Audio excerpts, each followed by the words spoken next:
Bom dia, tarde e noite. Estávamos falando da água que dá vida através da pregação de Jesus junto ao templo onde era usada muita água em ocasião da cerimônia no Festival dos Tabernáculos ou das Cabanas. Ouvindo as suas palavras, alguns dentre o povo disseram: certamente este homem é o profeta. Mas outros disseram: ele é o Cristo. Ainda outros perguntaram: como pode o Cristo vir da Galileia? A Escritura não diz que o Cristo virá da descendência de Davi, da cidade de Belém, onde viveu Davi? Assim o povo ficou dividido por causa de Jesus. Alguns queriam prendê-lo, mas ninguém lhe pôs as mãos. Finalmente, os guardas do templo voltaram aos chefes dos sacerdotes e aos fariseus, os quais lhe perguntaram: por que vocês não o trouxeram? Ninguém jamais falou de maneira como esse homem fala, declaram os guardas.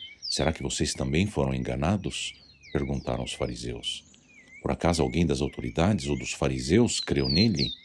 Não, mas essa ralé que nada entende da lei é maldita.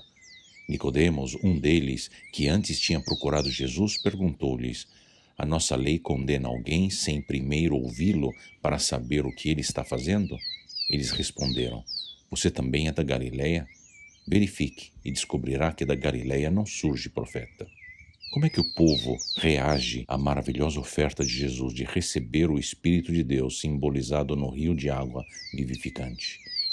Esta palavra é surpreendente, rica no seu alinhamento com as profecias do Velho Testamento, e deixaram estupefato o povo que escutava Jesus, povo que conhecia as Escrituras, porque o que Jesus estava dizendo e apontando para eles era a realização daquelas Escrituras que eles conheciam. Jesus estava pronunciando que através dele se cumprirá aquilo ao qual a festa apontava, aquele festival chamado Sukkot, também conhecida como Festa de Tabernáculo ou das Cabanas. Zacarias 14,16 dizia que todos os que restaram de todas as nações que vieram contra Jerusalém subirão de ano em ano para adorar o Rei, o Senhor dos Exércitos, e para celebrar a festa dos tabernáculos. A festa estava apontando para a bênção que Deus prometeu a Abraão, que dele nasceria uma nação da qual viria o Messias, que estava ali pregando na frente deles naquela última festa de Sucota antes de ser crucificado. E próprio esse Messias efetivaria a bênção araônica a todas as nações da terra. E à luz das evidências das várias profecias que apontavam ao que Jesus estava falando, vemos no versículo 43 que o povo está dividido diante das afirmações de Jesus. Assim como a reação à palavra de Deus divide as pessoas até hoje. Existem 3 reações que as pessoas têm diante da Bíblia. Primeiro, escolhemos ignorar as evidências das profecias históricas e das profecias realizadas, fingimos que tais profecias não existem ou não existiram, sem querer nem ler toda a Bíblia com genuíno espírito de submissão ao que o texto está dizendo no seu todo. A segunda reação que podemos ter diante da Bíblia é acreditamos em Deus, mas nos nossos termos, ou seja, acreditamos na Bíblia, mas sem querer enxergar quem Jesus realmente é e o que realmente ele fez, ou seja, o rejeitamos para ficarmos presos à nossa própria filosofia ou tradição na qual crescemos. E a terceira reação que podemos ter diante da Bíblia é dedicarmos-nos submissivamente à leitura e significado da Escritura, pedindo a guia do Espírito de Deus para assimilar a palavra de Deus, para, portanto, agir baseado na evidência no texto, destacando-nos da forma mentes e forma operandi seculares para confiar e seguir Jesus totalmente. Mas seguir Jesus tem suas implicações. Por exemplo, veja o que acontece com Nicodemos. Depois de ter escutado Jesus falando do novo nascimento do Espírito Santo, ele passa a defender Jesus e seus colegas fariseus zombam dele. Os judeus chegam ao ponto de serem hostis com Nicodemos, tentando desbancar a credibilidade daquele que era fariseu. Ele, que era a pessoa líder, bom e de confiança entre eles. Bem, aos olhos deles até então. Os judeus pecam em não verificar a fundo as evidências sobre onde Jesus veio. Jesus nasceu em Belém. Ele foi levado para o Egito quando escapava de Herodes, antes que seus pais finalmente tornassem com ele para Galiléia. Da Galiléia, eles tinham vindo para Belém por exigência do censo que conduziu Herodes naqueles dias em que nasceu Jesus. Pois Herodes, intuindo o nascimento do rei, conforme as Escrituras, tinha medo de ser destituído. e portanto queria logo identificar e eliminar tal rei de Israel que estava por nascer conforme apontavam as Escrituras. Veja Isaías 40, versos 3 a 5, que retoma as profecias de Isaías 35, que anunciava que o deserto seria transformado e a glória de Yahweh seria revelada com a vinda do rei.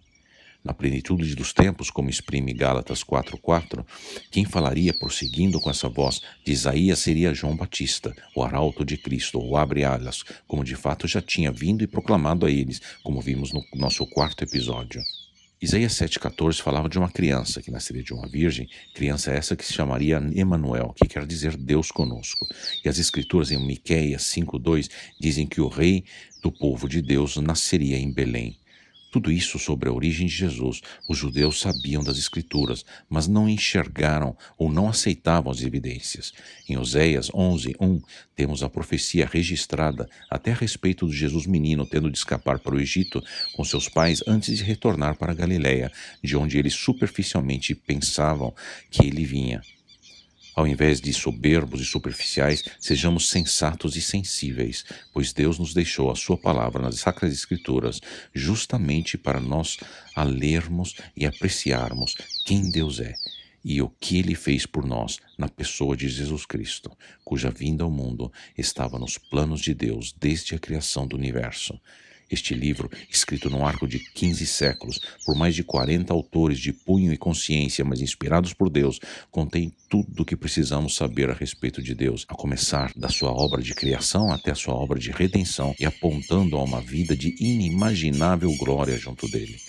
A cada nova leitura da Bíblia, em oração e ação do Espírito Santo, nos nossos corações, os olhos das nossas mentes e corações se abrem cada vez mais às riquezas imbuídas no desenrolar do enredo bíblico. Tome 5, 10 minutinhos todos os dias para ler a Bíblia e procurar Deus para estar contigo.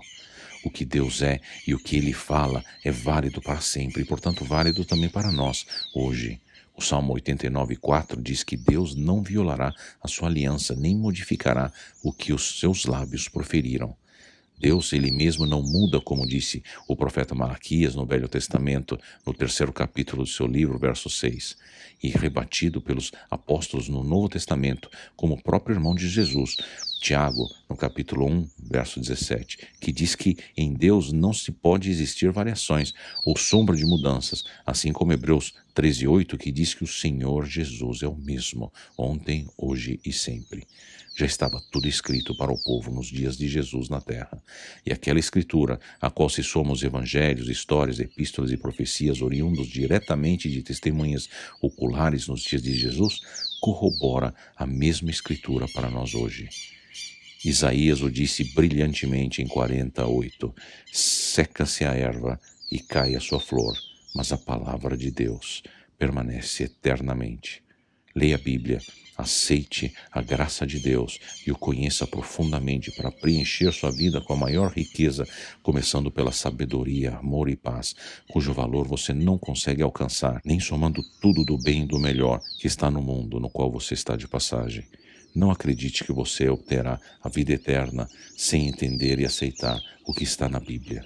Já estava escrito e continua escrito. Leia a Bíblia. Deus te abençoe.